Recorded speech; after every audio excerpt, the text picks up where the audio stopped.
অধিকাংশই 90% যারা পিতামাতা আছে তাদের ছেলে সন্তান নাকি গরিব নাকি ফকির নাকি ধনী, বলেন দেখি।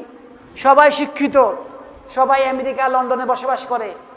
সেদিনও পত্রিকা দেখলাম, ইয়াতে দেখলাম সবাই, এবং পিতামাতা দুঃখ করে বলে যে আগে জানলাম আমার ছেলে মেয়েকে মানুষ পড়াশোনা করাতাম না। কিন্তু দেখবেন কোনো গরিবের পিতামাতা কিন্তু ওখানে না, সবাই শিক্ষিত, সবাই বড়লোক, কিন্তু তাদের কি আপনি মানুষ করেন নাই?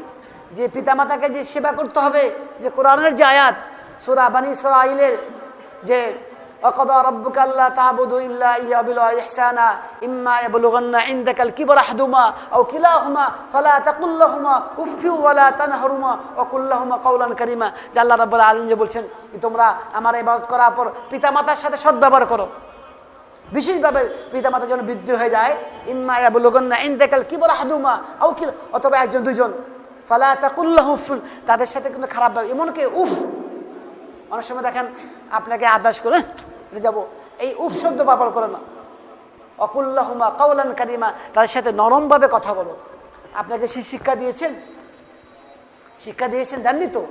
তো এখন ছেলে মেয়ে মানুষ হবে কীভাবে?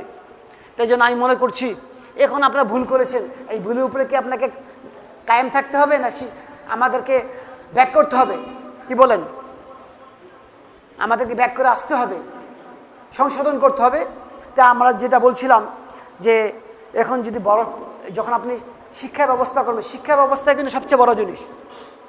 যদি সত্যিকার অর্থে আপনার ছেলে মেয়েকে যদি ইসলামের শিক্ষা শিক্ষিত করেন, যে ছেলে মেয়ে জীবনও কখনো আপনার সাথে বেয়াদবি খারাপ ব্যবহার করবে না, যে ছেলে মেয়ে কখনো বৃদ্ধ হইলে আপনাকে বৃদ্ধাশ্রমে দিবে না, যে ছেলে মেয়ে কখনো আপনার সাথে খারাপ ব্যবহার করবে না। কিন্তু আপনি তো তাকে সেই শিক্ষা দেননি, আপনি দিয়েছেন আপনার বিধর্মী শিক্ষা দিয়েছেন। তো সেখানে তো সেই কথা নাই যেভাবে লোকমান আলাইহিস সালাম সেখানে শিক্ষা দিয়েছেন। এখানে বিশেষ আমি অনুরোধ করব যারা সামাজিক যোগাযোগ মাধ্যম ফেসবুকে দিচ্ছেন, সূরা লোকমানের যে আয়াতগুলো আল্লাহর শিক্ষা দিয়েছেন, বিশেষভাবে 11 নম্বর আয়াত থেকে প্রায় 19 নম্বর আয়াত, একজন পিতামাতা তার ছেলে মেয়েকে শিক্ষা দিবে। এই 10টি বিষয় বলা হচ্ছে। এই 10টি বিষয় যদি কেউ শিক্ষা দেয়, অবশ্যই তার ছেলে মেয়ে অবশ্যই ভালো হবে। কথা বুঝতে পারছেন? এখন মনে করেন ডাক্তার কাছে গেলেন, মনে করেন আপনার কিডনি নষ্ট, তাই না? এখন কোন ডাক্তারকে যেতে হবে? কিডনি ডাক্তার যেতে হবে না? এখন যদি আপনি কিডনি ডাক্তার কাছে না গিয়ে আপনি যদি বক্ষবিধির কাছে যান, কাজ হবে? ওষুধ দিতে পারবে? তো অনুরূপভাবে আপনার ছেলে মেয়েকে মানুষ করতে হলে সেরকম শিক্ষা দিতে হবে। শিক্ষা ভুল, সব ভুল। কথা বুঝতে পারছেন?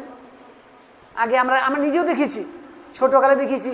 আগে ছোটোকালে আমরা বংশা মসজিদে গেতাম কায়দা নিয়ে, ছোটোকালে, আর একানা পয়সা দিত, ওখানে এই আপনার বাবুল বিস্কুট ছিল, ওইটা নিয়ে যেতাম, আবার পড়া মাঝে মাঝে খেতাম, তাই না? সকালবেলা আগেও ছিল, 9টা বাজে স্কুল ছিল। কিন্তু এখন কি সে বক্তব্য আছে? কোনো বক্তব্য নাই। সকালবেলায় ছোট সে ডালমন্ডি বনানির দিকে আমাদেরকে বিধর্মীরা, আমাদেরকে ওয়েস্টার্ন কান্ট্রিগুলো আমাদের ডাইভার্ট করেছে। এই জন্য আমাদের ছেলে মেয়ে নষ্ট হচ্ছে। এই জন্য আমি অনুরোধ করছি যে আপনাদের ছেলে মেয়েদেরকে অবশ্যই ইসলামের শিক্ষা শিক্ষিত করতে হবে। এখন আপনি বলবেন যে ভাই ইসলামের শিক্ষা শিক্ষিত করলে সে বড় চাকরি পাওয়া যাবে, সে মানুষ হতে পারবে? আপনার ব্রেড নষ্ট হয়ে গেছে। রিজিকের মালিক কে? আল্লাহ রাব্বুল আলামিন। আল্লাহ রাব্বুল আলামিন আপনার আমার ছেলের জন্য যে রিজিকের ফয়সালা করেছেন, সে রিজিক তো হবেই। আপনি কি পরিবর্তন করতে পারবেন? আর নবী সাল্লাল্লাহু আলাইহি ওয়াসাল্লাম বলেছেন, যে ব্যক্তি দুনিয়া শিখার জন্য ইলম শিখবে, আল্লাহ রাব্বুল আলামিন তাকে জান্নাত দিবেন। জান্নাতের সে ঢুকতে পারবে না, জান্নাতে ঘেরানো পাবে না। কিন্তু আমরা তো 90% আগে শিক্ষা করছি যে আমার ছেলে মেয়েকে দিবে, সে বিসিএস পাস করবে, সে একজন বিসিএস হবে, সে একটা সচিব হবে দুনিয়ার জন্য। কিন্তু আপনাকে এই নিয়ত করেছেন না, আমার ছেলে মেয়েকে আগে কোরআন হাদিস শিক্ষা দেব, আমার ছেলে মেয়ে আলেম হবে, আমার ছেলে মেয়ে আল্লাহ ভালো হবে। তারা কি না খেয়ে মারা যায়? কি বলেন? আচ্ছা দেখেন তো, যারা কোরআন হাদিস শিখেছে তারা কি না খেয়ে মারা যাচ্ছে? তাদের সম্মান কম না বেশি? আমি কিছুদিন আগে এই নাসিরাবাদ এক মসজিদে খুতবা দিতে গেলাম। খুতবা দেওয়ার পর 3 জন লোক দাঁড়িয়ে আছে, দাওয়াত খেতে হবে। তা আমি জন্য ভাই একটা লোক তিন দিয়ে কীভাবে খাবো? তা আমার সাথে সাথী ছিল, তিনজনে ভাগ করে দিলাম। আর দেখলাম যে যে খাওয়া খেলেছে জামাই এত সুন্দরভাবে খাওয়া হয় না। তো যারা ইসলামের শিক্ষা তাদেরকে আল্লাহর কি না খেয়ে রাখেন নাকি? আর কত খাবেন? কি খিলাবে আপনাকে? কি বলেন? চলার মতো খেলে তো হয়েছে। দেখবেন যারা আজকে বড় বড় পয়সাওয়ালা তারা কি আমাদের চেয়ে ভালো খায় নাকি? আমাদের পরিচিত সিটি গ্রুপের মালিক ফজলুর রহমান সাহেব খুব ক্লোজ আত্মীয়, তার সাথে একদিন আলাপ হলো। তিনি বললেন যে ভাই আমি 2টা বেশি রুটি খেতে পাই না, ডাক্তার নিষেধ। অথচ কোটি কোটি টাকার মালিক, যারা অর্থ বিষয় হয়ে গেলে কিন্তু খেতে পায় না, কিন্তু বিভিন্ন রোগ এসে পড়ে।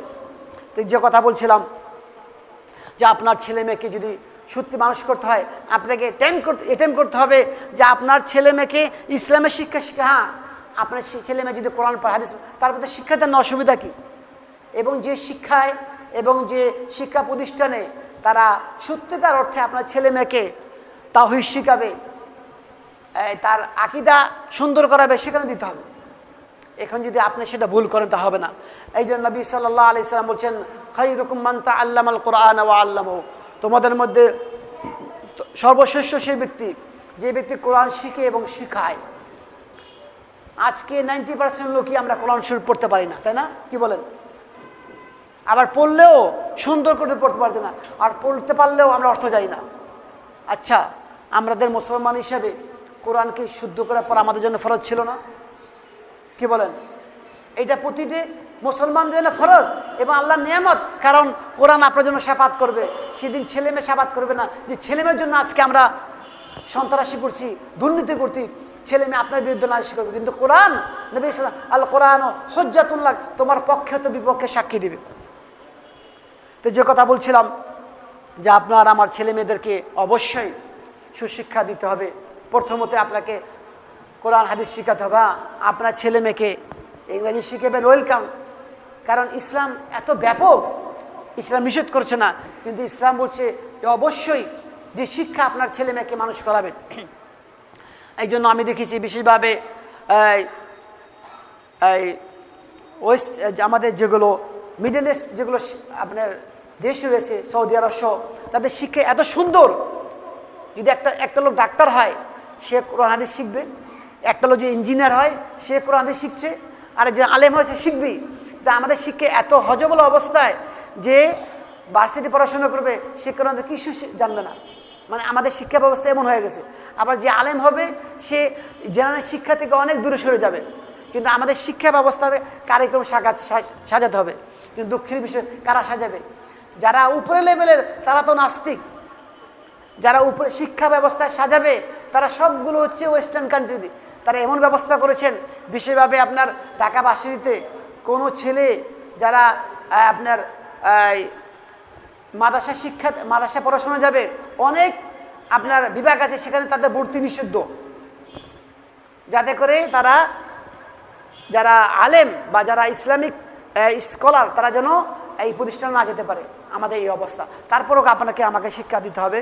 তা যে কথা বলছিলাম যে আমাদের ছেলে মেয়েদেরকে অবশ্যই সে শিক্ষা দিতে হবে।